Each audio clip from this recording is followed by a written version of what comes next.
Дурак против злодея. В древнем царстве Айтерон, где мысли формировали горы, а эмоции двигали ветры, странствовали по земле две силы — злодей и дурак.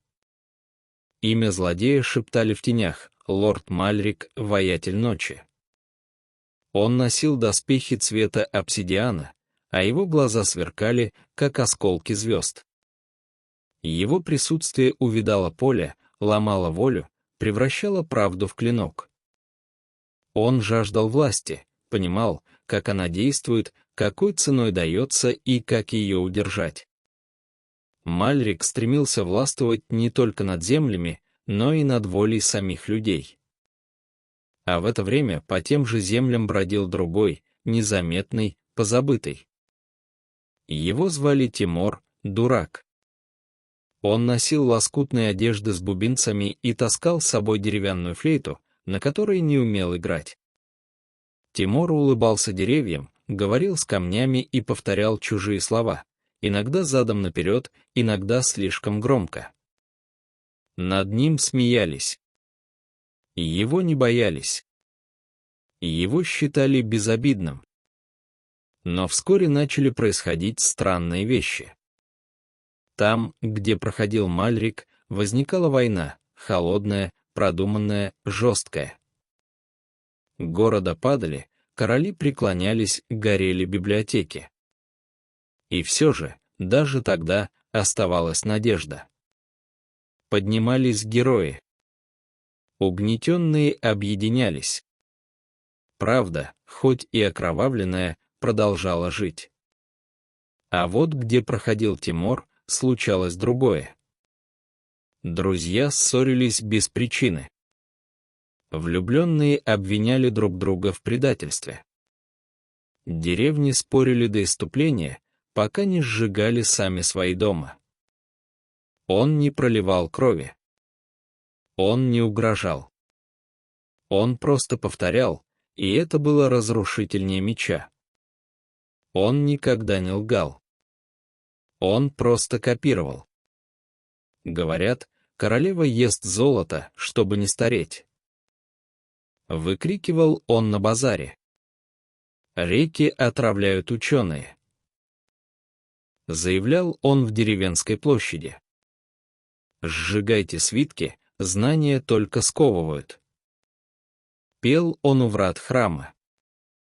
И люди верили ему.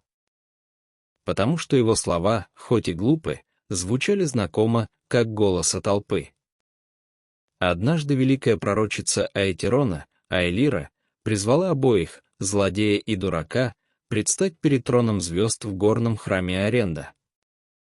Мальрик явился в черных латах, с мечом, мерцающим осколками света. «Я пришел за троном. Склонитесь или умрите». Тимор же вбежал следом, в одном сапоге и одном тапке, распевая. Троны — это просто стулья для тех, кто боится лечь на землю. Айлира стояла между ними, вечная, безмолвная. Она посмотрела на Мальрика. «Ты — зло. Но ты это знаешь. У тебя есть цель. С тобой можно говорить, даже предложить путь искупления».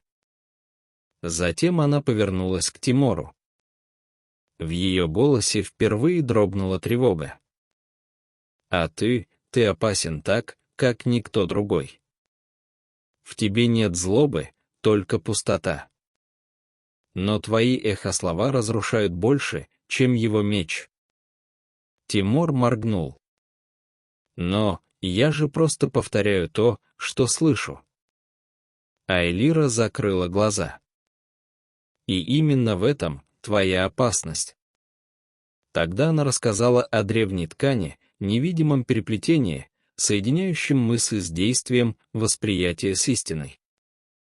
Мальрик разрывал ткань, и мир страдал, но сопротивлялся.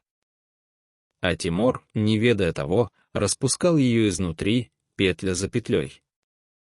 Злодей ранит тело мира, и мы ощущаем боль. Дурак уничтожает его разум, и мы не замечаем, пока не становится слишком поздно. Был сделан выбор. Мальрик был заключен, связан своей же волей, заточен в кристалл знания, где вечно размышляет о своих поступках. А Тимору не дали тюрьмы. Ему дали зеркало. «Пока ты не увидишь собственное отражение», — прошептала Айлира, — «ты будешь свободно бродить по миру, как и все дураки. Но каждый твой шаг будет испытанием для тех, кто тебя услышит».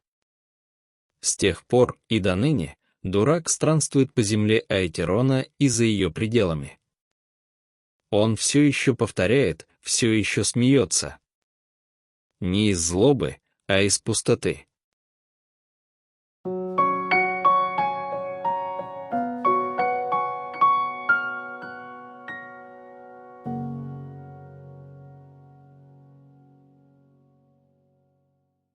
The Fool versus the Villain. In the ancient realm of Etheron, where thoughts shaped mountains and emotions stirred the winds, two forces wandered the land, the villain and the fool. The villain had a name whispered in shadows, Lord Malrek, the shaper of night. He walked cloaked in obsidian armor, his eyes sharp as broken stars. His presence withered fields, bent men to his will, and twisted truth into blade. He craved control, for he understood power, its taste, its cost. Malrek sought dominion not just over land, but over will itself. Across the realm wandered another, unnoticed by many, Timur, the fool. He wore patchwork robes, jingling bells, and carried a wooden flute he never learned to play. Timur smiled at trees, talked to stones, and repeated what others said, sometimes backward, often louder. People laughed at him or ignored him. He was no threat. Or so they thought. But in time, strange things began to happen. Where Malrek went, war followed, planned, cold, strategic. Cities fell, kings knelt, libraries burned. Yet even then, resistance lived on. Heroes rose. The oppressed united. Truth, though bloodied, still flickered. But where Timur passed, something else occurred. Friends turned against each other. Lovers accused one another of betrayal. Villages argued over nothing until fires consumed their homes. Old wisdom was called madness, and lies were accepted with applause. Timur left no trail of blood, no signs of intent. Only confusion, division, and ruin, all born from echoes he repeated without understanding. Timur never lied. He merely copied. They say the queen eats gold dust to stay young, he chirped in a marketplace. The rivers are poisoned by scholars, he shouted in the village square. Burn the scrolls, knowledge is a cage, he echoed in a temple. And they believed him.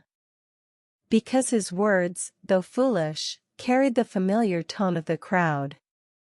One day, the great seeress of Etheron, Айлира, summoned both the villain and the fool before the throne of stars, high in the mountain temple of Orenda. Malrek arrived, his sword dripping starlight, his voice sharp. I come to take the throne. Bow or bleed. Timur tumbled in behind him, wearing one boot, one slipper, and singing. Thrones are chairs for those too scared to lie on the ground. Айлира stood between them, ageless, quiet. She looked to Malrek. You are evil. But you know it.